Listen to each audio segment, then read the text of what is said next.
Bonjour à tous, bien-aimés. Je voudrais parler avec vous de cette notion et parfois de notre désir, besoin d'être aimé par les autres. Et surtout lorsque l'on est enfant de Dieu. La parole nous dit que, parce que justement nous sommes enfants de Dieu, le fait d'être enfant de Dieu va plutôt amener sur ta vie la persécution, le rejet des autres, à cause de ta foi en Jésus-Christ. Je voudrais qu'on puisse partager un exemple justement du comportement des contemporains de Jésus. Dans, par exemple, Luc chapitre 13, à partir du verset 10, il nous est dit, un jour de sabbat, Jésus enseignait dans une synagogue. Et puis, il s'y trouvait un homme qui, depuis 18 ans, était sous l'emprise d'un esprit qui la rendait infirme. Elle était voûtée, il n'arrivait absolument pas à se redresser. Lorsque Jésus la vit, il l'appela et lui dit « Femme, tu es délivrée de ton infirmité. » Il posa ses mains sur elle et immédiatement elle se redressa et se mit à louer Dieu. Mais le chef de la synagogue fut fâché que Jésus ait fait cette guérison le jour du sabbat. S'adressant à la foule, il lui dit, « Il y a 6 jours pour travailler. Venez donc vous faire guérir ces jours-là, mais pas le jour du sabbat. » Le Seigneur lui répondit, « Hypocrite que vous êtes. Chacun de vous détache son bœuf ou son âne de la mangeoire pour le mener à l'abreuvoir le jour du sabbat, n'est-ce pas? Et cette femme qui fait partie des descendants d'Abraham et que Satan tenait en son pouvoir depuis 18 ans, ne fallait-il pas la délivrer de sa chaîne aujourd'hui parce que c'est le jour du sabbat? » Cette réponse de Jésus remplit de confusion tous ceux qui avaient pris parti contre lui, tandis que le peuple était enthousiasmé de le voir accomplir d'œuvres merveilleuses. Que se passe-t-il là dans ce passage? C'est le jour du sabbat. Et c'est le point de friction de ce récit. C'est le jour du sabbat. Et une femme est là, et cela fait 18 ans qu'elle est sous l'emprise d'un esprit mauvais, qui fait qu'elle se tient voûtée pendant 18 ans de souffrance. Elle ne peut peut-être même pas voir l'horizon, sa vue, son champ de vision est limité au sol, est limité à ses 2 pieds finalement. Et Jésus voit cette femme, et puis il va prononcer, déclarer une parole de délivrance sur elle. La femme va être instantanément guérie. Il va poser ses mains sur elle et elle va se redresser. Et puis elle va faire quelque chose d'extrêmement mauvais. Elle va simplement louer Dieu. Louer Dieu parce qu'elle est délivrée, parce qu'elle est libérée, parce que maintenant, elle peut voir la vie autrement. Et là, il y a ce chef religieux, le chef de la synagogue, qui est fâché et qui reproche à Jésus d'avoir non pas guéri, mais guéri le jour du sabbat. Il va même faire un reproche à cette femme en lui disant « Mais tu n'aurais pas pu venir un autre jour pour te faire guérir ?» Et nous voyons donc que cet homme est en colère contre Jésus. Si nous réfléchissons bien, ou peut-être d'une façon un peu humaine, on aurait pu se dire « Mais pourquoi, Jésus, as-tu guéri le jour du sabbat? Finalement, cette femme, tu aurais pu la voir la veille ou la voir le lendemain. Jésus, tu savais très bien que le cœur de cet homme allait être irrité. Si on a l'esprit un peu, excusez-moi l'expression, tordu, on pourrait se dire Jésus, c'est de ta faute. C'est toi finalement qui as provoqué cet homme parce que tu sais combien en tant que chef religieux, il est attaché à la synagogue. Pourquoi donc Jésus l'as-tu pourquoi l'as-tu finalement tenté dans ce domaine-là?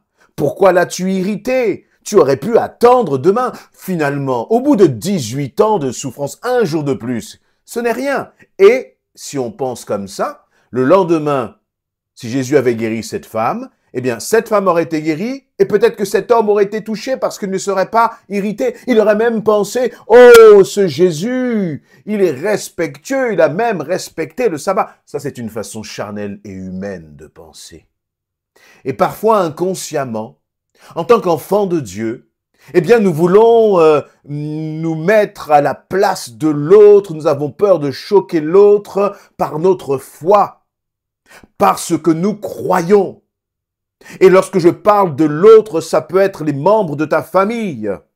Nous avons peur de parler de Jésus-Christ. Tu peux avoir peur de parler de Jésus-Christ, de peur de déranger, de peur de choquer, de peur de paraître ce qu'on appelle aujourd'hui, un prosélyte. Et on va te dire de ne pas faire de prosélytisme. Sauf que Jésus nous a appelés à aller vers les nations et de faire des nations des disciples. C'est le mandat que Jésus nous a donné. Et de même, cela peut être sur le lieu de travail. Tu veux te fondre dans le moule. Tu ne veux pas choquer. Tu ne veux même pas que l'on sache que tu es chrétien. Tu commences à croire que ta foi, c'est privé, ça ne regarde que toi. Oui, mais ça, ce n'est pas l'évangile. L'évangile, cela veut dire bonne nouvelle. Une bonne nouvelle, ça se partage. On ne l'impose pas, mais on se doit de la partager et chacun fera ce qu'il veut avec cette bonne nouvelle. Jésus, lui, en tout cas, n'a pas essayé de plaire à la foule. Il n'a pas essayé de plaire aux chefs religieux. Il a vu cette femme qui souffrait et contre toutes les règles de l'époque, contre, même la loi liée au sabbat, il a agi sans avoir peur de choquer, sans avoir peur de bousculer. À tel point que lorsque cet homme a réagi de cette façon, Jésus a répondu à cet homme hypocrite que vous êtes. Il a été clair, il a été franc. Il n'a pas encore une fois essayé de jouer les gentils ou je ne sais quoi d'autre. Non. Dieu a été extrêmement clair. Et je crois que nous aussi, nous devons être clairs. Nous devons être des chrétiens qui savons, nous positionner. Qui savons aussi défendre finalement notre foi. Ce en quoi tu crois et pourquoi tu le crois sans avoir honte. Parfois, on veut même essayer de se mettre à la place des gens du monde pour comprendre leur mental. Non. Vous savez, nous sommes là pour semer. Semer dans l'amour, mais semer dans la vérité. Semer avec assurance. Parce que, il n'y a pas 50 vérités. Jésus dit, je suis le chemin, la vérité et la vie. Et personne ne peut venir au Père que par moi, dit Jésus. C'est une parole qui est forte, qui est extrêmement exclusive. Ce n'est que par Jésus-Christ. Et nous ne pouvons pas essayer d'amadouer, d'adoucir cette parole. Non. Il n'y a pas plusieurs chemins. Peut-être qu'il y a plusieurs chemins pour arriver à Rome, comme dit l'expression, mais pour arriver au Père Céleste, ce n'est que par Jésus-Christ. Et c'est ce que nous devons partager, bien-aimés. Et rien d'autre. Et rien d'autre. Rien d'édulcoré. Il n'y a pas d'évangile light. Il y a un seul évangile. Et de même que Jésus a eu compassion de cette femme et que par sa compassion pour cette femme, il est intervenu bousculant tous les dogmes et les traditions de l'époque, c'est par cette même compassion qu'il va reprendre aussi sévèrement ce chef de la synagogue. Lorsque nous parlons d'un chef de la synagogue, nous sommes en train de parler d'un notable. À cette époque, un chef de synagogue, c'était un notaire, quelqu'un qui avait une forte autorité, une forte influence. C'était quelqu'un que l'on respectait énormément dans la société juive, bien-aimée. Jésus n'a pas regardé au galon. Il n'a pas regardé à la position de cet homme. Il a été clair avec lui. Et il lui a donné même, je dirais que plus que de le reprendre, il a dit à cet homme, mais chacun de vous détache bien son bœuf ou son âne de la mangeoire pour le mener à l'abreuvoir le jour du sabbat, n'est-ce pas? C'est-à-dire que Jésus a presque provoqué cet homme. Pour lui qui paraissait si hautain, si sûr de lui, il a dû repartir tout confus, tout penaud face à la réponse d'autorité de Jésus. Et je crois qu'en tant qu'enfant de Dieu, il faut apprendre, mais avec sagesse, mais il faut apprendre à se positionner. Il faut apprendre à partager nos certitudes. Vous savez, et ce n'est pas, parfois, si on essaie d'aborder les choses avec intelligence, ce n'est pas par l'intelligence que nous pouvons croire même en ce que je viens de lire. Ce n'est pas avec notre intelligence et nos raisonnements que nous pouvons croire en un homme qui est venu sur terre et qui a guéri des paralytiques, des lépreux, il a délivré des démoniaques, il a même ressuscité des personnes. Ce n'est pas par notre intelligence, ce n'est pas par un aspect rationnel, mais c'est vraiment par la foi. Par la foi. Or, parfois, nous voulons toucher le cœur des autres avec nos méthodes, avec une approche stratégique ou je ne sais quoi d'autre. Non. Ouvre ta bouche. Le Seigneur va la remplir et le Saint-Esprit va agir. Parfois, nous pouvons être maladroits. Parfois, nous n'avons pas toujours la bonne réponse à une objection.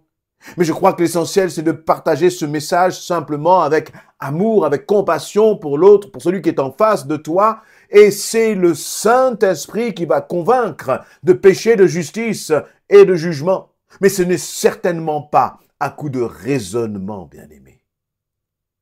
Et je crois que dans ces temps où nous savons que Jésus revient, eh bien la pression va être de plus en plus grande sur les chrétiens pour te faire croire que tu n'es qu'un illuminé, pour te faire croire que tu crois en n'importe quoi, pour te faire croire que finalement ta foi n'a rien de contemporain, n'a rien de moderne. Je crois qu'il faut tourner nos regards vraiment vers Jésus-Christ et être finalement réellement ces ambassadeurs du royaume de Dieu. Rien que le fait de dire cela, si on se met d'un point de vue extérieur, on pourrait se dire, mais ils se prennent pour qui cela? Être des ambassadeurs du royaume de Dieu, rien que cela? Oui, nous sommes des ambassadeurs du royaume de Dieu, non par nous-mêmes, mais parce que Christ nous a choisis et parce que nous l'avons choisi. Et tous ceux qui acceptent Jésus-Christ deviennent aussi les ambassadeurs du royaume de Dieu. Ce n'est pas que nous avons quelque chose de particulier, que nous méritons quoi que ce soit. Non, ce n'est même pas une parole d'orgueil de dire que nous sommes ambassadeurs du royaume de Dieu. Au contraire, c'est que nous avons reconnu humblement que sans Jésus-Christ, nous ne sommes rien, que nous ne pouvons pas vivre sans lui. Nous l'avons simplement accepté comme Seigneur et Sauveur. Et tous ceux qui accepteront Jésus comme Seigneur et Sauveur, eh bien seront ambassadeurs du royaume de Dieu.